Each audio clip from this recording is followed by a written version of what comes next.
Morning বন্ধুরা, সকলকে Sufia daily simple লাইফস্টাইলে সকলকে স্বাগত।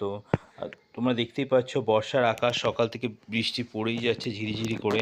সারা রাত বৃষ্টি পড়েছে, কখনো জোরে কখনো আসতে। তা সেই জন্য ঘুম থেকে উঠতেও দেরি হয়ে গেছে, আর সকালে ক্লাসটাও ছুটি পেয়েছি, তা সেই কারণে একটু উঠতে দেরি হয়ে গেছে। তা আমার শাশুড়ি মা উঠে পড়েছে, লাহানও উঠে পড়েছে সাথে। তারা সকালে ব্রেকফাস্ট করতে ব্যস্ত। লাহানো হাতে হাতে বোধহয় হেল্প করছে, কতটা হেল্প করছে জানি না, মনে হচ্ছে কাজের থেকে বেশি আকাজই করছে, গুলিয়ে যাচ্ছে তার দিদার হাতে। তা সে কী করছে, কী করবে কাজটা খুঁজে পাচ্ছে না, খুব ব্যস্ত মানুষ, সারাক্ষণই ব্যস্ত থাকে, সারাক্ষণ ব্যস্ত থাকে এদিক ওদিক। এখন আমাদের দেখছে আমরা কি করছি, কি কাজ করবে সেও চিন্তা করে যাচ্ছে। তো মা কী করেছে, সেই সুযোগে ঘরের মধ্যে গিয়ে বিছানাপত্র গোছাতে শুরু করেছে। কিছু কিছু কাপড়, বর্ষার আকাশ তো, কিছু কিছু কাপড় ভিজে ছিল, সেগুলো দড়িতে মেলে দেওয়া হয়েছে। রাতে আমাদের পাখা চলছে, সেই পাখার হাওয়াতে যদি কিছুটা শুকিয়ে যায়, কেননা মেলারও একটা সমস্যা রয়েছে বর্ষার আকাশে। তারপর চারিদিকে ভিজে কাপড় জমে গেছে অনেক, এদিক ওদিক দড়ি টাঙিয়ে সেগুলো কী করেছে মেলার ব্যবস্থা করা হচ্ছে। তা এদিকে কী হচ্ছে, দিনের বৃষ্টি পড়লে কী হবে, আমার তো কাপড় তো জমে যাচ্ছে, ময়লা হচ্ছে, ভিজে হচ্ছে, সেগুলো কাপড় কাচার ব্যবস্থা হচ্ছে। তারপরের দিন কাপড় না শুকোলেও কিন্তু পরের দিনে কাপড় কাচা শুরু হয়ে গেছে। এদিকে মেশিনে ওয়াশিং মেশিন চালু করে দিয়েছে, কাপড়ও কাচা হচ্ছে। এদিকে ব্যবস্থা করার জন্য, কাপড়ের মেলার জন্য ব্যবস্থা করে দড়ি টাঙানো হচ্ছে, সিঁড়ি দিয়ে উঠে ছাদে ওঠার জায়গাটুকুনি আমরা সেই দড়ি টাঙিয়ে ব্যবস্থা করছি। এদিকে আমাদের খাবার দাবার রেডি, সকালে টিফিন, আমরা খেতে বসবে এবার।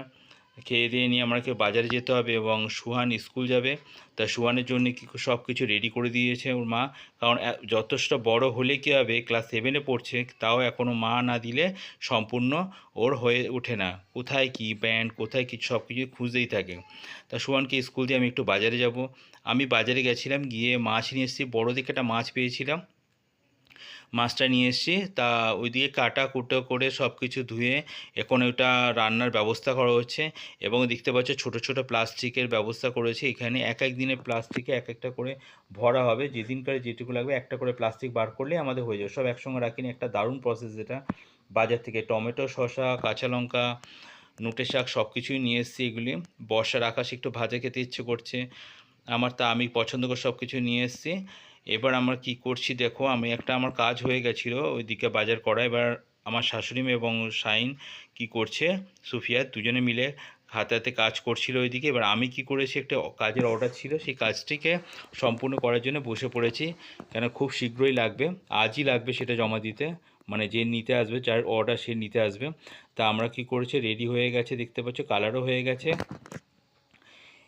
একটা স্কুল প্রজেক্ট এটা হচ্ছে ক্রিকেট স্টেডিয়াম, এটা বানিয়েছি, আমার বেশ কিছুক্ষণ সময় লেগেছে। এগুলো আমি করে থাকি, আঁকার সাথে সাথে এই ক্রাফটের কাজগুলো করে থাকি, অর্ডার নিয়ে থাকি। তো এইগুলো বানানো হয়ে গেছে, আমরা সন্ধ্যেবেলা আসলে আমি ওটা হ্যান্ড ওভার করে দেবো। এরপর আমরা কি করব, এটাকে দিয়ে তারপর আমার কিছু কাজ পড়েছে, সেই কাজ করতে ব্যস্ত হব। তা আমার আজকে খুব ভালো একটা দিন, সুপি একটা গেঞ্জির অর্ডার দিয়েছিল টি শার্টের, সেটাও চলে এসছে, খুব ভালো লাগছে। আজ সন্ধ্যেবেলাও ক্লাসটা ফাঁকা পেয়েছি, সন্ধ্যেবেলা শাশুড়িমাকে বললাম যে একটু পেঁয়াজি খাবো, পেঁয়াজি নিয়ে তারপর সেই পেঁয়াজি বানাতে শুরু করলাম এবং সবাই আনন্দ করে সময়টা কাটাচ্ছি। দেখতেই পাচ্ছ পেঁয়াজি ভাজা হচ্ছে, গরম গরম গরম গরম